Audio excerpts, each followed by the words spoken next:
You are listening to Leaders and Legends, a podcast featuring some of Indiana's most fascinating men and women whose impact has shaped our state, our communities, and us. Join us as we discuss their imprint on our history. Leaders and Legends is brought to you by Veteran Strategies Incorporated, your local veteran business enterprise specializing in public relations, media relations, public outreach, crisis communications, and digital photography. My name is Robert Bain, Principal of Veteran Strategies, former Deputy Chief of Staff to Mayor Greg Ballard, and Communications Director for the Indiana Republican Party. I'm honored to be your host for our discussion. We're here today with Mickey Maurer, the founder of Mickey's Camp, and an entrepreneur, philanthropist, crossword puzzle expert, and as my East Side friend Ton Parent once told me, the person against whom you do not want to play boggle. So we're going to get into all of that today, talk about his experiences in Indianapolis, his experiences working for the IEDC and some of the people he's mentored. But we're going to start things off, as we always do when we have a co-host, with Danielle Shockey, who's the CEO of the Girl Scouts of Central Indiana. Danielle, nice to see you. Good to see you. Take it away. Great to see you, Mickey. Thanks for having us. Thank you very much. What an honor for me. Oh, well, appreciate that. So I have questions that range from so many different topics. So let's jump in with one that I think potentially links best to the Girl Scouts, which is the book that you wrote, 19 Stars of Indiana, Exceptional Hoosier Women. And so looking at that was 2008. My curiosity is, if you were to write a second edition of that book, who are probably the top 3 women that come to mind that you would most place in a book with that same title? Well, I would tell you that I got a lot of help from people around the state. Many guys, when I asked, who would you want me to write about, nominated their mothers. So I would start by contacting those people and see how many more mothers would be nominated, because some of those people, some of those mothers would definitely be in my book. So that would be a good place to start. I obviously had to leave out people. Well, the funny part about it is I was going to do 25 women. 25 is a round number. And I started off and I got weary because it's a hard job, particularly trying to do the best you can. And I was churning through some of these stories and interviews and things like that. And somebody reminded me that Indiana is the 19th state in the Union. And that if you look on our Indiana flag, there's 19 stars on our flag. And I said, 19? Boy, that's a lot better than 25. And that's how we got to 19.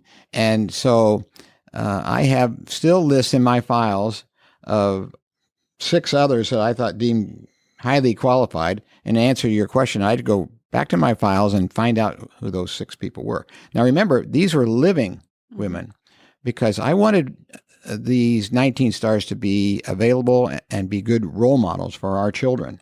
So those books are in all the schools, or most schools, and the kids take them out and write reports and contact these people. And many of them have been to school, and that's exactly what I wanted. Some of them now have passed away because, as you cited, the book is getting older. But I would ask guys to nominate their mothers again, and I'd go back to my list and see who I left on the cutting room floor. Sure. And I think that's a great strategy. I think so many of the shows that Robert and I have done together, this living legends idea, right, or leaders and legends, are people who have seen some things. They've watched our city develop, our state develop.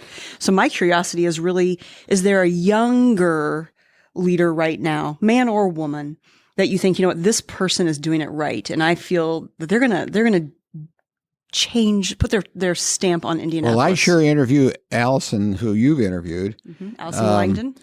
Younger compared to me, anyway. And so that would be on my hit list, so to speak, and certainly the things that she's done. But remember, when you're younger, you don't have a chance to develop that whole body of work. You can do 1 or 2 things that are remarkable, but does that make you one of the 19 stars? I don't know. I'm thinking the title should be Passing the Torch. Okay. Continue with that flag analogy. So who are the younger women that are up and coming? So maybe I'll write that Chelsea book. Marburger would be one. She started Project Purse out of her garage on the east side that accepts donated purses and handbags from people and then fills them with products and things of necessity for young women and then donates them to mostly inner city high schools throughout Indianapolis. She's also the executive director of the Meridian Kessler Neighborhood Association, a rock star East Sider and one of the nicest people you ever meet. Well, I like that you've come up with that, because if I start to do another book, then I'm going to call you and you can give me her contact information and others as well. But then again, if you would like to do a book, then have at it. It's not on my bucket list yet, but we'll see. Okay. To your point, I have time. Well, you're too young to have a bucket list. All right. But it's a great idea. And I love the Passing the Torch title. Very, very good. Very good. Before I ask a question, let me also say that the podcast with Mr. Maurer is the first one sponsored by Aaron Shaler. He's a mortgage broker with Grandview Lending. Aaron has extensive experience in residential and commercial financing. If you're looking to finance a home, here on Leaders and Legends, we want to highlight not just the legends part, and a lot of people we've talked to, Mark Miles, Allison Millington, Bill Benner, David Frick, certainly fit that category, but also people today in their youth or relative youth who are taking Indianapolis to, as Governor Holcomb would say, the next level. And we're very fortunate. Mick, you born and raised in Indianapolis? I know you went to North Central High School. Yes, I was born and raised in Indianapolis, and I didn't leave till it was time to go to college. What made you choose the University of Colorado?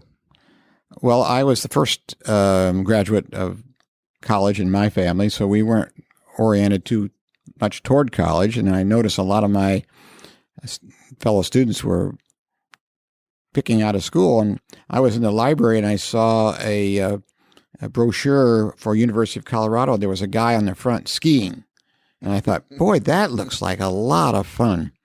That's how I chose University of Colorado. Not so smart, but that's how it was. You want the truth today, right? Yeah, I did. I had a great time, and I spent 4 years there, and I did learn to ski. And I did like it, so it went just fine for me. And then you get a little older and more mature, and it was time to think about what I want to do for a living. And I knew it wasn't staying in Colorado and skiing all day. So I went back to Indiana University and went to law school there. Did you enjoy IU? Everybody we've talked to who's gone to IU would go back there tomorrow. They had such a good time. Well, they didn't have the advantage of comparing it to the University of Colorado like I did. So I did like my years at IU, but it was more oriented toward learning, and Colorado was more oriented toward fun. Which one I liked better? Easily, Colorado. You had more fun in Colorado than you did in Bloomington? By far. But you come back here, and you come back to Indianapolis. What are some of your thoughts? I mean, one of the themes of Leaders and Legends is to have people talk about the things, how much our city has changed and why they think that change occurred. Give us some thoughts. Physically, I know when I brought my wife back to Indiana from New York, she kept looking up and said, where are the buildings? What year would this be? We got married in 1968. You didn't have, all you had was a city county building. There's hardly anything there, and Castleton was just the post office. And so there wasn't much there, particularly from somebody from New York. I don't think she unpacked her bags the first 2 years we were married. Kind of like Green Acres? Yeah, something like that, yeah. And so, so physically there have been lots of changes. And culturally, you can do about anything you want now. You don't have to go back to New York if you're my wife, and she doesn't. You couldn't pry her out of Indiana now. So there's a lot of opportunities to do all kinds of things and enjoy this beautiful place we call Indiana. Just for example, the Carmel Performing Arts Center is equal to none. I just think it's terrific. We were just there not too long ago and saw some wonderful performances. That's right in our backyard. What a wonderful opportunity to do that. And I didn't have to take the subway or the bus or a taxi cab to get there. It's pretty cool. As you look at the changes, one of the themes that's come through is the fact that politics, while probably never absent, was certainly never in the forefront, starting, say, in 1967 when Richard Lugar's elected mayor for the first time, that people came together both to make things happen, and then once events got secured, that an unparalleled volunteer base helped drive these. We heard it from David Frick. We heard it from Mark Miles. We heard it from Allison Millangton, Greg Ballard. So I'm assuming that it's true. Well, look, we've been blessed with wonderful mayors. I mean, brilliant people. I mean, Lugar, they say when Lugar walks into a room, he's automatically the smartest person in the room.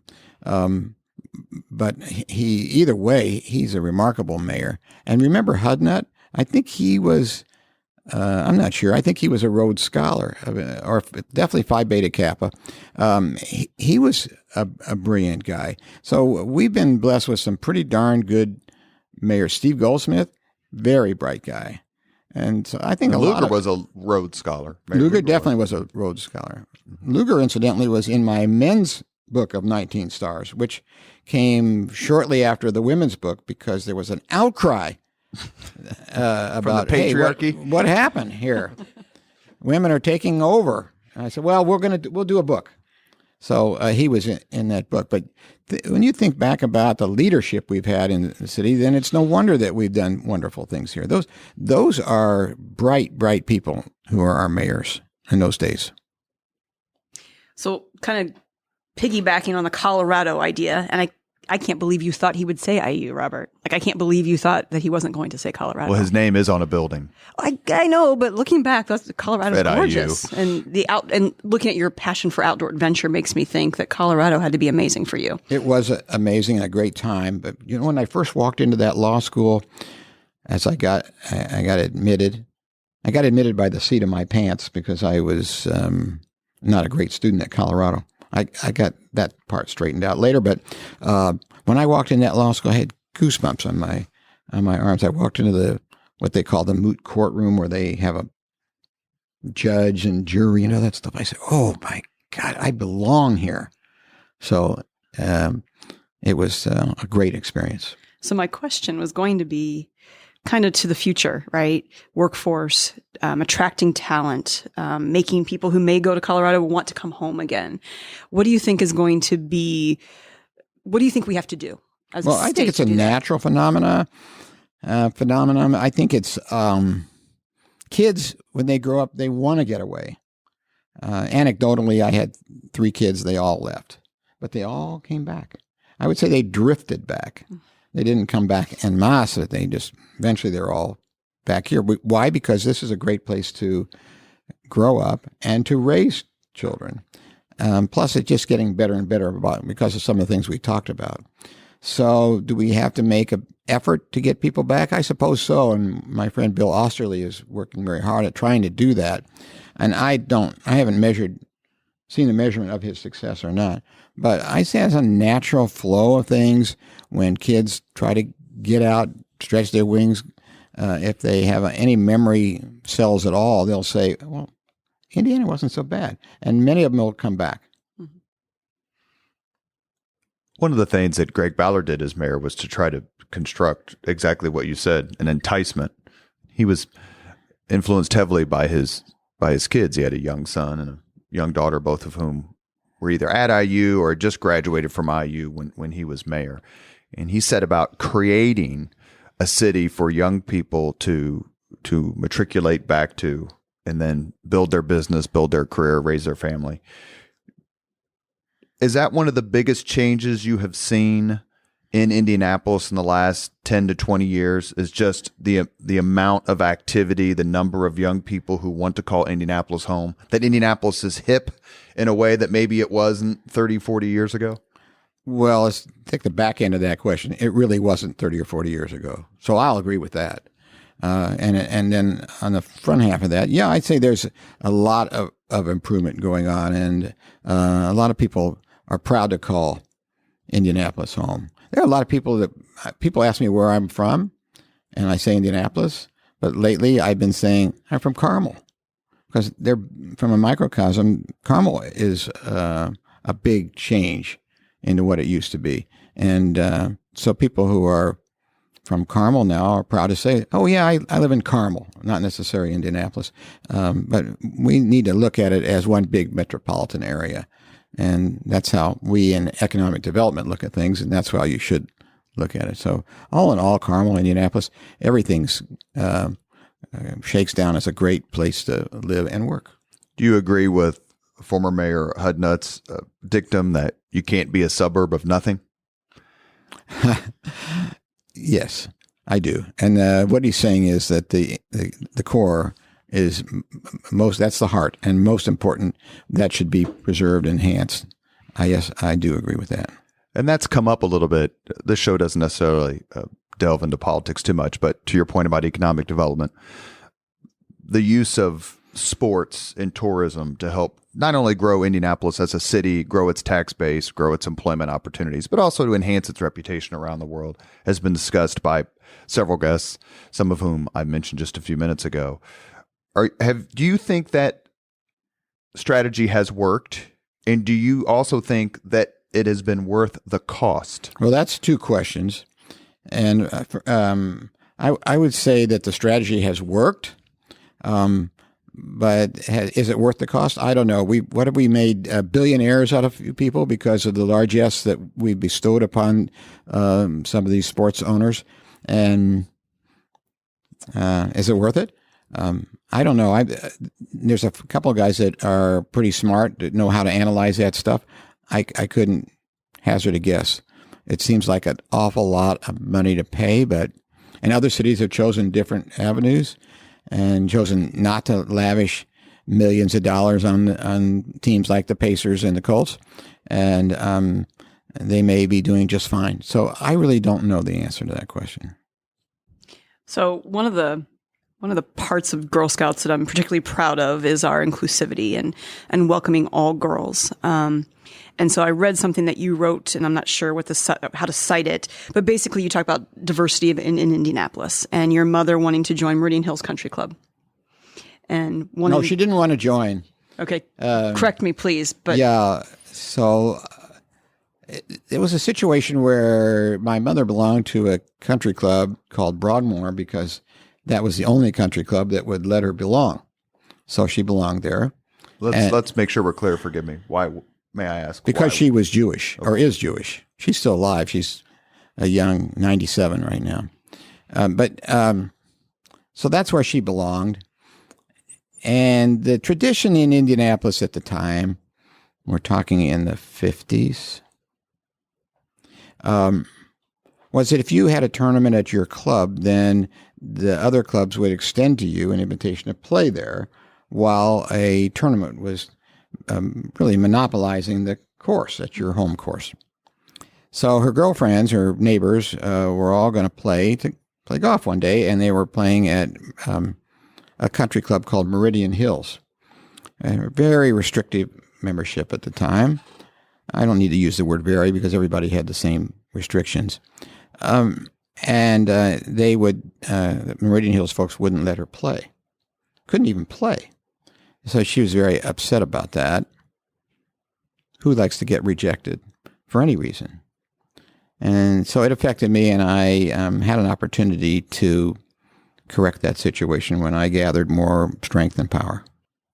We mentioned you in your brief kind of a flyover of your resume. I mentioned your role as a philanthropist. Talk about Mickey's Camp, please. You established it about 17, 18 years ago, right after, I think it was 2001. This will be our 19th year. What was the impetus for it? Some of the groups and people you've helped, and why people should care that you've done such a thing? I was invited with my wife over to somebody's house one night, and you probably had the same experience. And after dinner, the men went in one room and the women went somewhere else. And we went into this guy's den, and he has a pool table. We were playing pool, and for money, not a lot of money, but it whetted my competitive instinct, and I was terrible. So it bothered me. I went home that night, and I and I was in my, I guess I'm in my late 40s or 50s, 50 something. And I listed the things that at my age, adult skills that maybe I should be better at. I remember writing them down. I remember my wife walking in and adding a few things to the list. I won't go into detail there. So I had to list, and I listed pool, of course, and I listed photography, and I listed all kinds of stuff, fishing. So then I wanted to learn from the very best. So I researched pros and experts around the country who were the very best at teaching these things, like the Black Widow in pool. I don't know if you've ever seen her on TV, and all kinds of things like that. State Scrabble champion, all kinds of people all over the country, top chef. And I went to the Flat Rock YMCA in Shelbyville, and I said, I'd like to lease your facility for a few days, 3 or 4 days, after your camp is over. They said, sure. It was found income for them.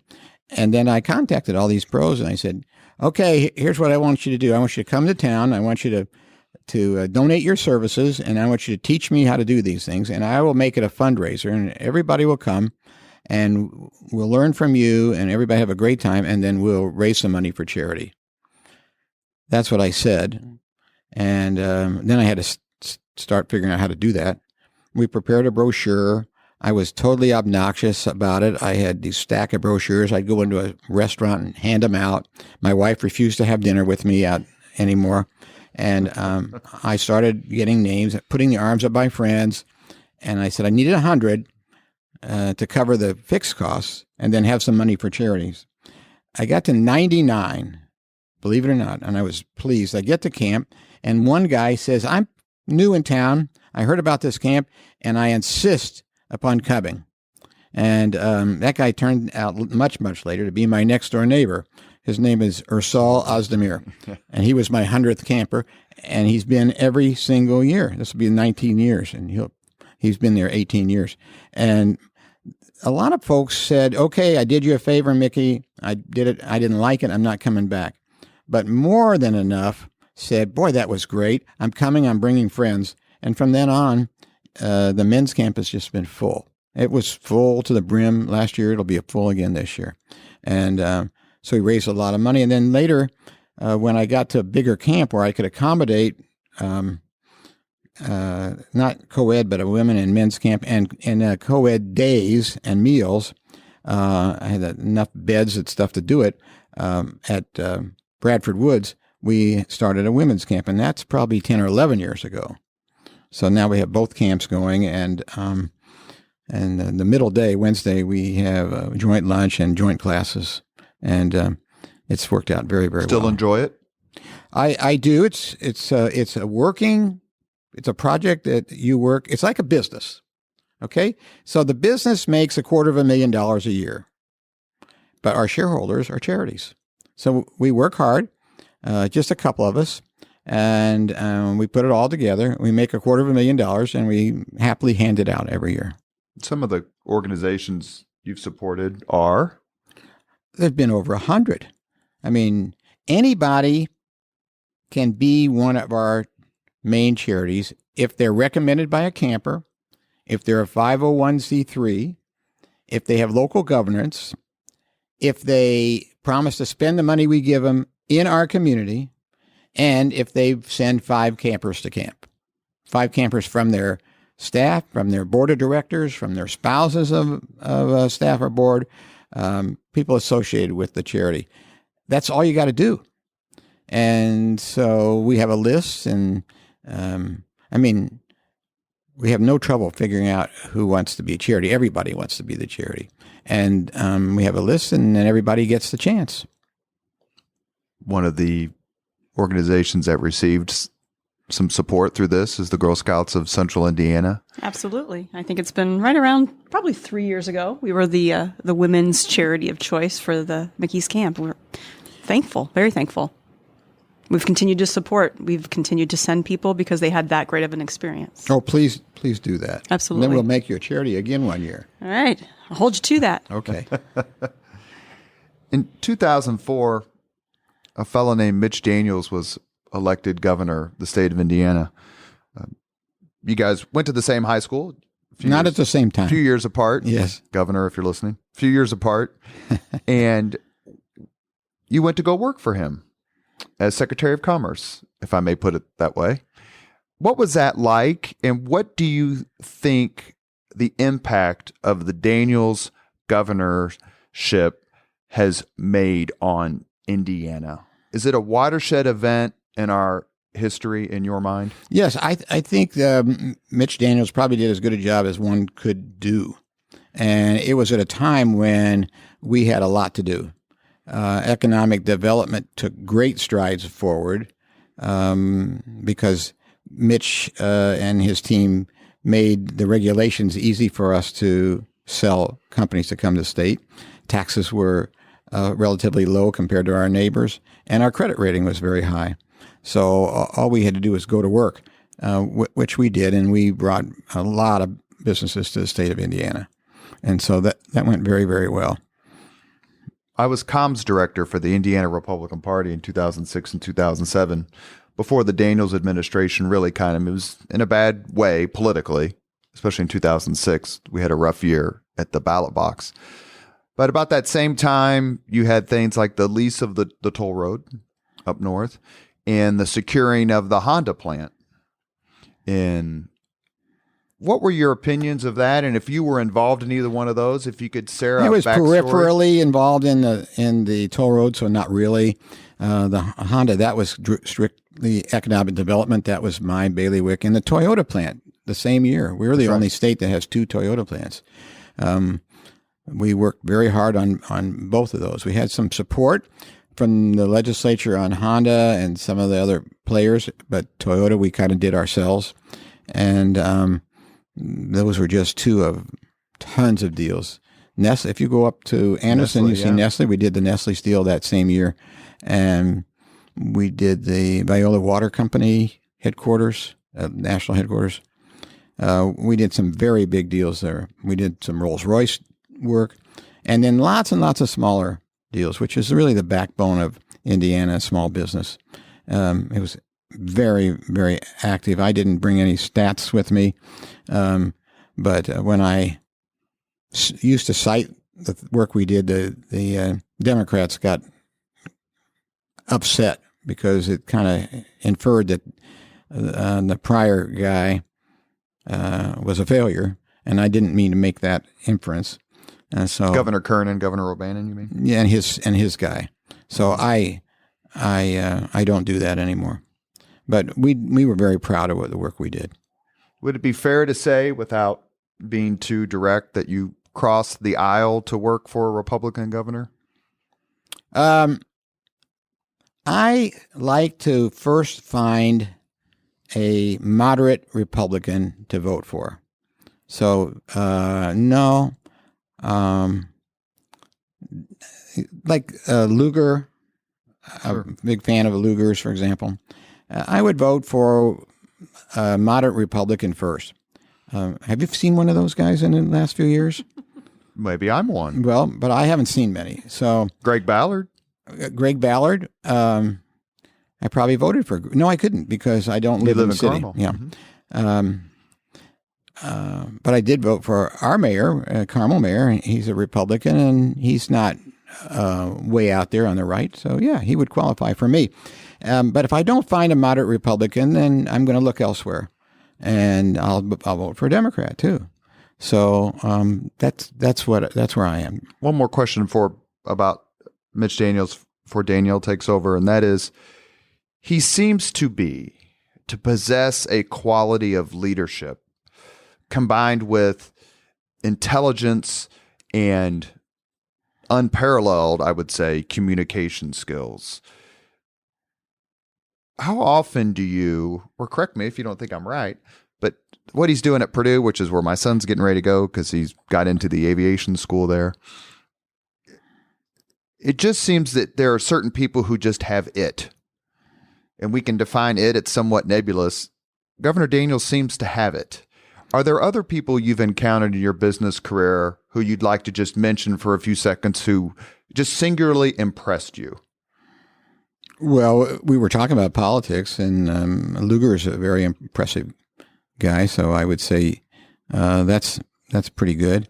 I've had a privilege to work but with a lot of good business people, and I've had a partner for more than 50 years. His name is Bob Schloss, and I've enjoyed working with him. He's a bright guy. I now have a current partner at the IBJ named Nate Feltman, who was my successor as Secretary of Commerce. He's got a law degree. He's got a law degree from a school up in Indianapolis, not quite as good as the one down in Bloomington, but still a pretty good school.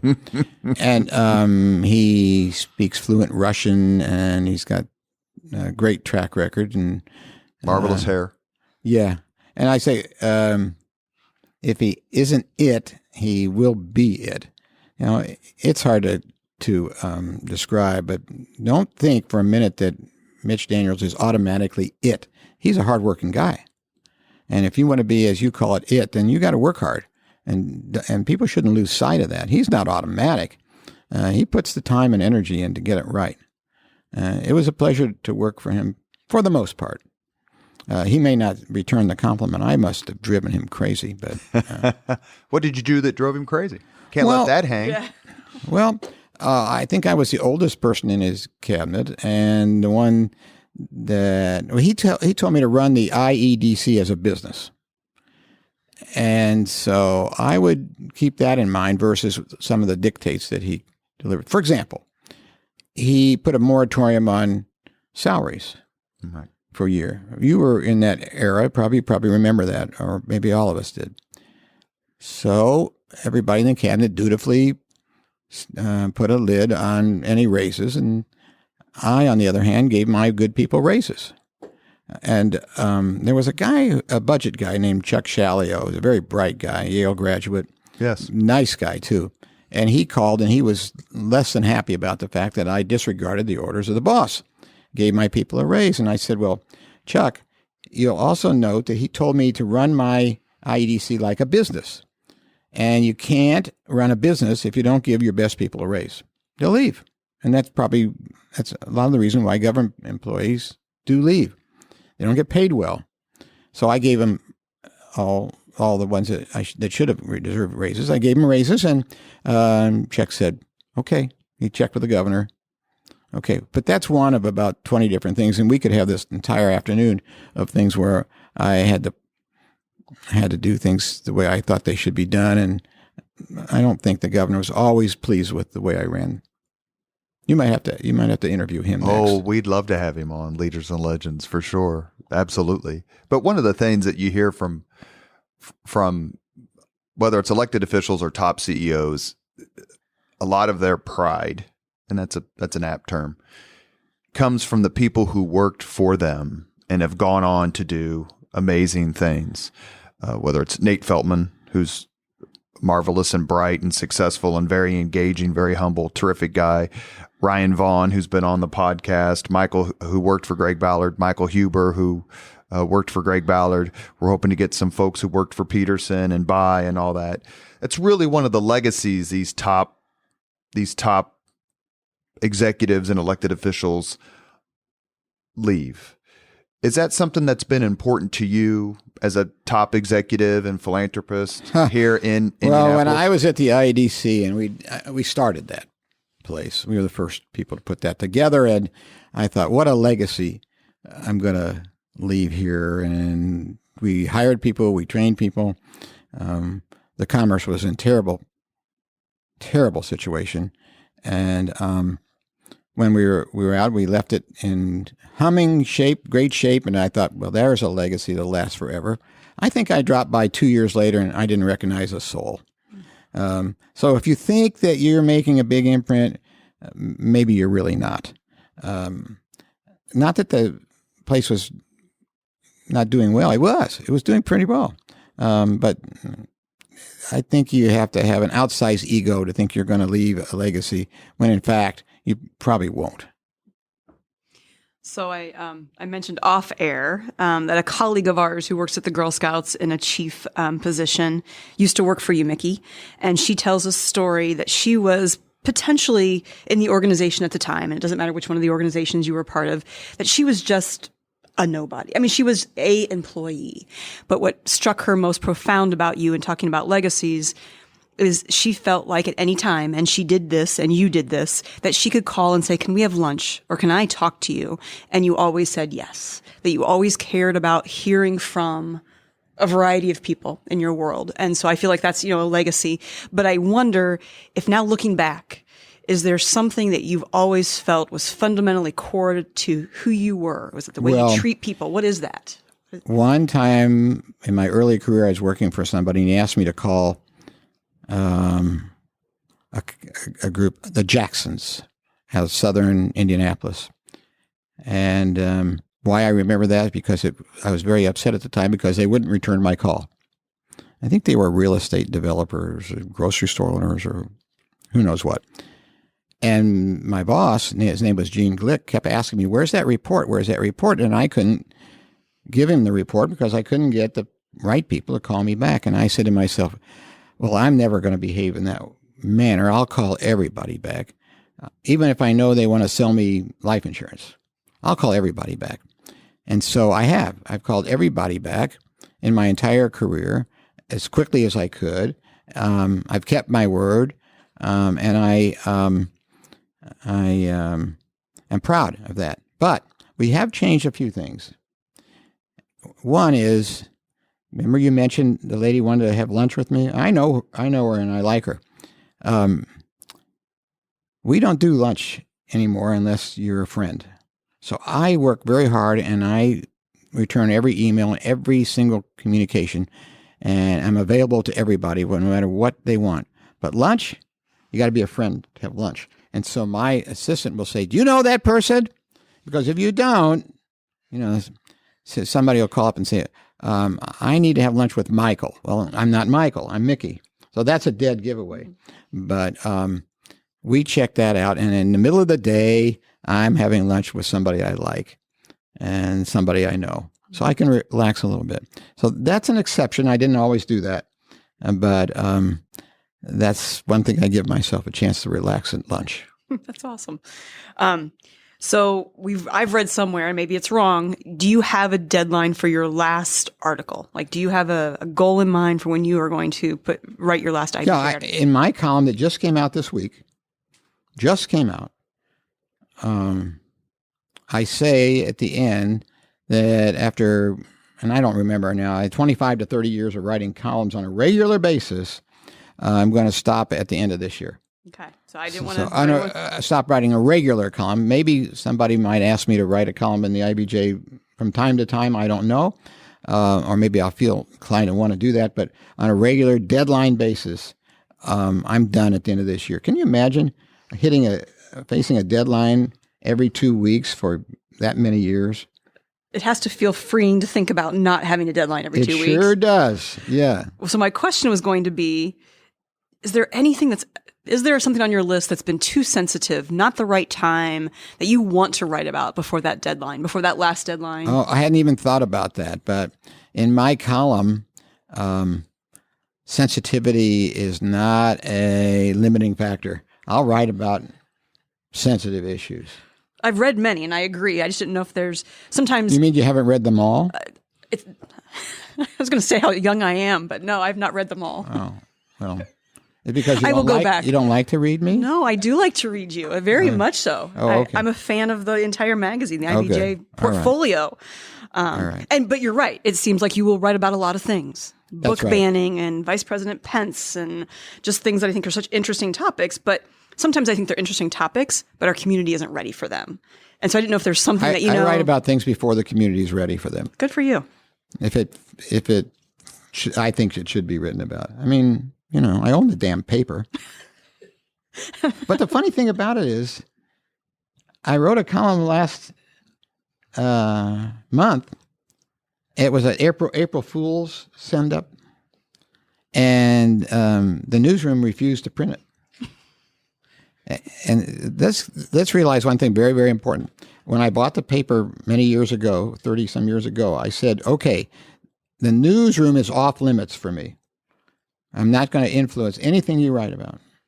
So when they said, we're not going to print this, it's too raunchy, then I said, okay, you're the newsroom. I told you it'd be hands off. And we've had those discussions before. And they all know they have full authority to print or not print. And it's unencumbered by anything I can do or say. So in a sense, I was pretty happy with their independent judgment. But being an author of a column that I thought was pretty funny, they rejected. I know what They Robert's rejected going to me. ask you. He's going to ask what was too raunchy. Well, That's usually where he goes next. well, Robert, I would this column, which just came out a couple of days ago. And you offered for people if they want to read it. I said, if you you'd want to send it read this them. raunchy column, send me an email and I'll send it to you. Well, I grew up on the east side, so your definition of raunchy and mine may not be the same. Well, I was swamped. Everybody, if you tell somebody, it's like being banned in Boston. Okay, that's the most popular play in America. If it's banned in Boston, everybody wants to go. So I had a banned in Boston column, and my emails just blew up. My assistant's back there spending the rest of the day sending columns to people who want to see this dirty column. So yeah, so we're fulfilling all those requests. You're listening to Leaders and Legends. It's presented by Veteran Strategies Incorporated and sponsored by the Girl Scouts of Central Indiana and Aaron Shaler with Grandview Lending. We're sitting down with Mickey Maurer, businessman, philanthropist, entrepreneur. We're coming up in 2019 on the 20th anniversary of you climbing Mount Kilimanjaro. Why? And what are some of your memories of that?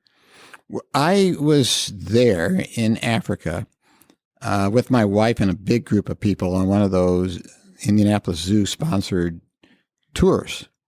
And we were in a major city there in Kenya called Nairobi. And from Nairobi, you can look up and see the neighboring country, Tanzania, where Mount Kilimanjaro is. And it was majestic. It was on the equator, yet it was covered with snow. I mean, that's almost impossible. And it wasn't part of a range. It was just one mountain sticking up there. It was a volcano. And I said to Janie, I'm going to come back and climb that. I had heard it was a big challenge. The truth is, more people died on Kilimanjaro than any mountain in the world, including Mount Everest. And the success rate is around 50%. And this is from people who think they can do it, who are in shape. And so I thought, well, that's pretty cool. I'll do that. And I'll see if I can get our own group so that we can all have fun together rather than just sign on with a bunch of strangers. So we put together a group of local guys. And not everybody I asked said yes. A lot of people said, are you nuts? But we did cabbage together 10 people.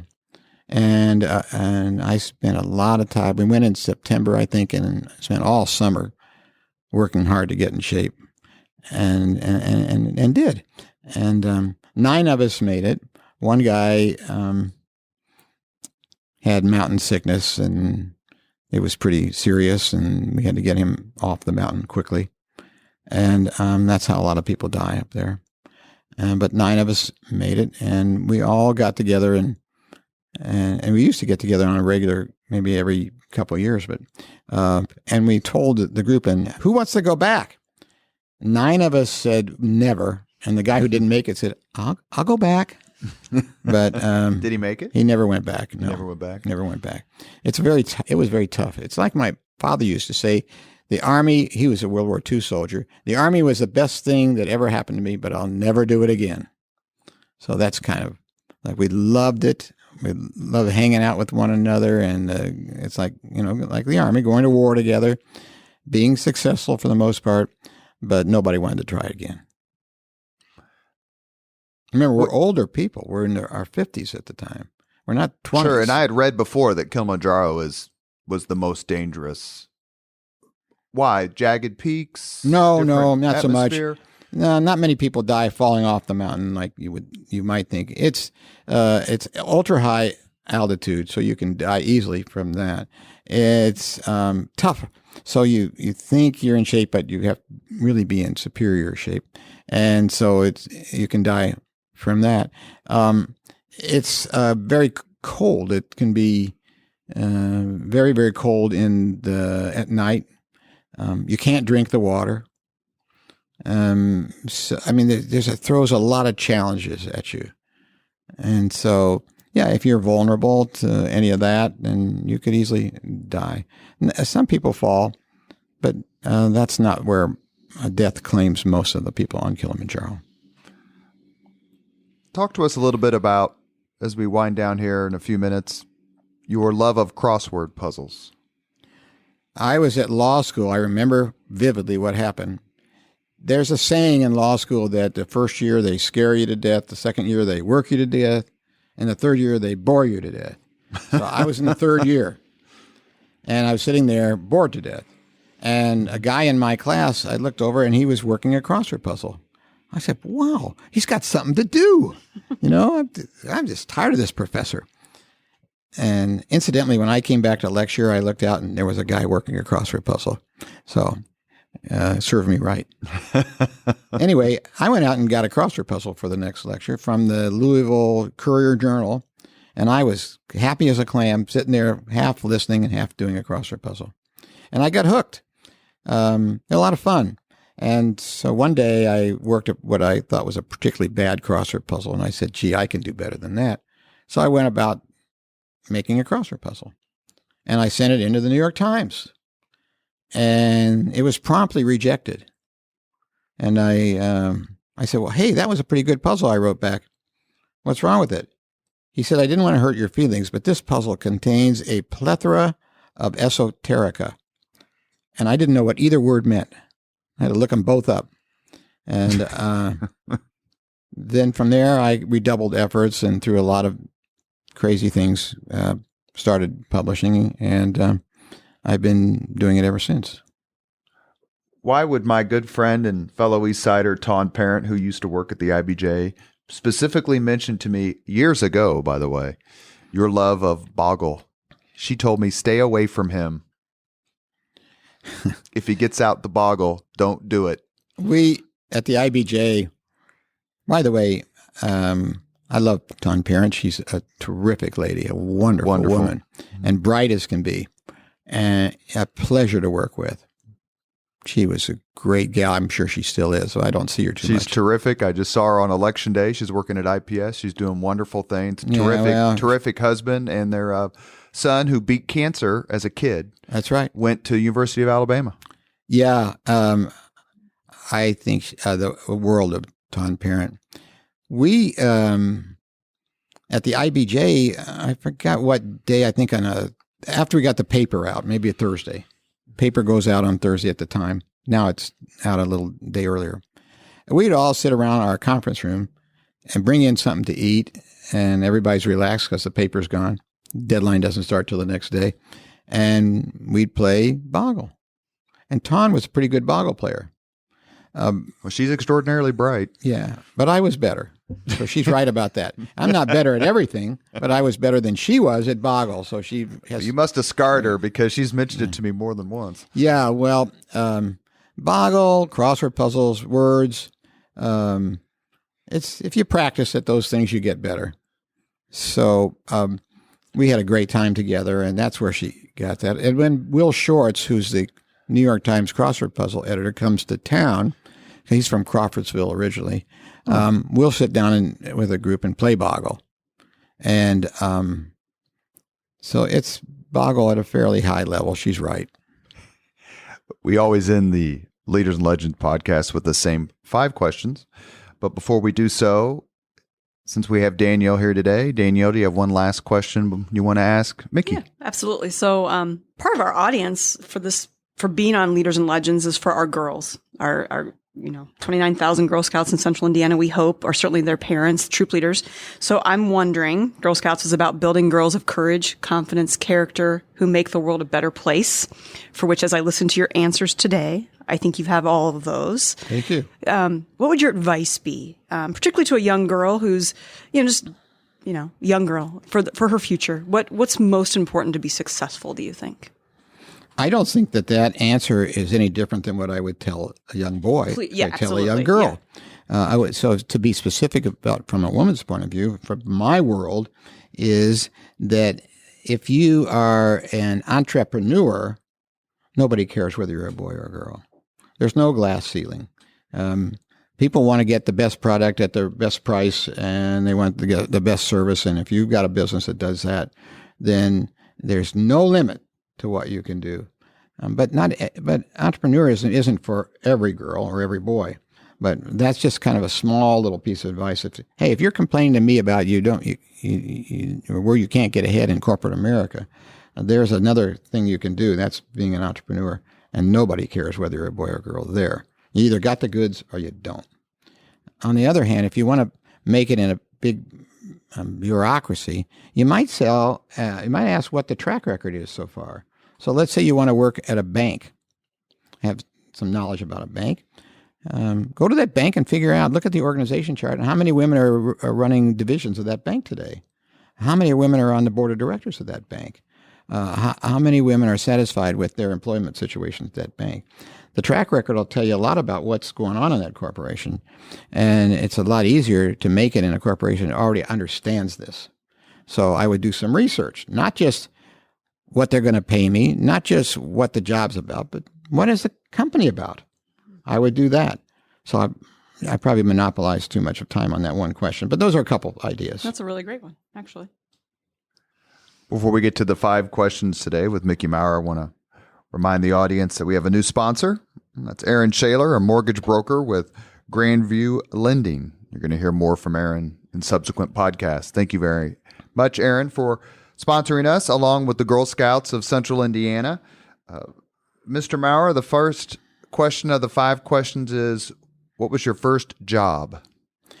My first job was in elementary school, and there was a amusement center called Little America.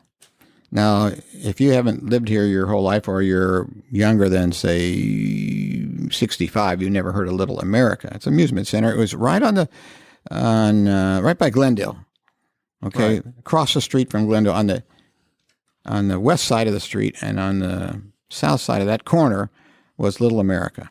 And in elementary school, I was privileged after school and on the weekends to lead the little ponies around the bridle path with teeny little kids on them. And I would lead the pony around the circle, and then I'd get to the end, and some bigger person would lift the little kid off the pony. And they pay me, I forgot how many cents an hour, but not very much. So I was leading that pony, and the pony in front of me stopped and pooped on my shoe. I'm leading the one behind. And I said to myself, I think there's going to be a better job out there for me. And so whenever I think about how tough and entrepreneurism can be tough, you get turned down a lot. I think about, isn't it better than being pooped on by a pony? And so I said, yeah. And that was my first job. As an entrepreneur, veteran business, I completely understand. Do not have the other experience. Have you ever been pooped on by a pony? No, but I have children. All right. Do children count? Yeah, of course they do. What was your first concert? When I was, I don't remember going to concerts in high school like all the kids do now. Sure. Although I did go to the state fair. And that probably qualifies as my first concert. So in the state fair in the 50s, you would be treated by Pat Boone. Ever heard of Pat Boone? Yes. Okay, so he would sing, and you go to his concert as part of the state fair and get a date, and then your mom and dad would pick you up and drop you off because I couldn't drive at the time, 14 or 15. And I remember Pat Boone did it 2 years in a row. He did a cover of Van Halen's Panama, actually. Well, he was in a phase where he was way over his head and never should have gone that direction. But his ballads in the old days. And, sure. and you wanted your date to swoon a little bit. So that was Swoon over him or you? no, anybody. It's fine. If you could recommend one book to anyone, I know that's difficult, but if you could recommend one book for anyone to read, which book would you choose? Well, everybody chooses To Kill a Mockingbird, and I would not choose that. So I can tell you which one I didn't want to choose, although that was a good book. And then the other people all choose the Bible. I wouldn't choose that. So I don't know that we've heard To Kill a Mockingbird. We have had the Bible a few times, but yeah your point's well taken. Yeah. So I read about 2/3 of my reading is nonfiction, and 1/3 is fiction. So if I recommended a book for the beach, it would be a great book of fiction.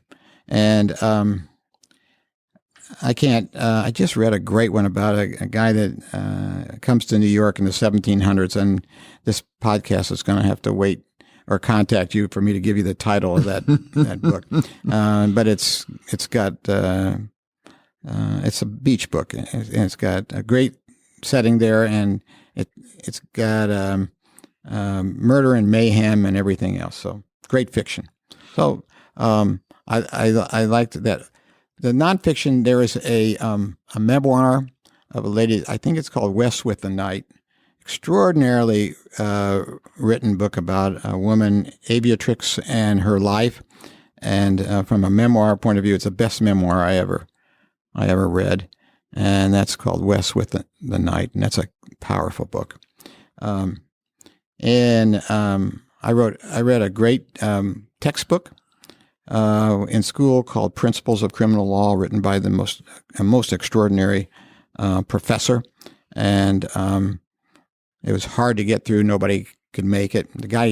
I wrote the exam of my life, and when I got a B, this was before grade inflation, I questioned, what the hell's going on here? I read your book. I understand it. Nobody else did.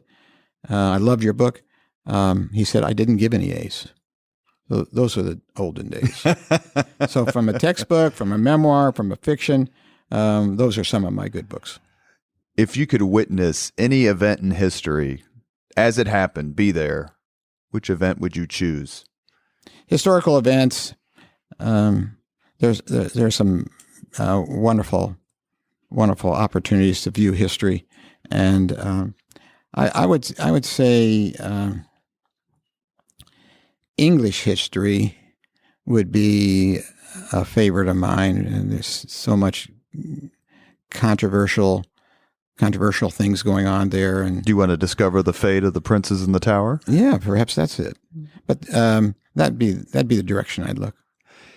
Finally, if you could have dinner with anyone in the world living right now, 2 hours, talk about anything you want, whom would you choose? We had that discussion a couple nights ago, and my 4-year-old, they phrase it a little different. And if you could have a conversation with anybody, living or dead, you could choose whomever you want. And my 4-year-old said, I'd choose somebody living. But kids see things in such a simple way. So do you mean somebody that's living today? Correct. Alive right now. I'm looking forward to a conversation I'm going to have pretty soon with Mayor Pete. So refreshing and so bright, and big future, big challenges ahead. I'm going to get a chance to have a conversation with him because I'm going to make that happen. And that's the guy I would look forward to having a conversation with today. Thank you so much. Thank you very much for listening to Leaders and Legends, brought to you by Veteran Strategies Incorporated. If you want to contact us about this program or our menu of public relations services, please send us an email at robert@veteranstrategies.com. That's robert@veteranstrategies.com.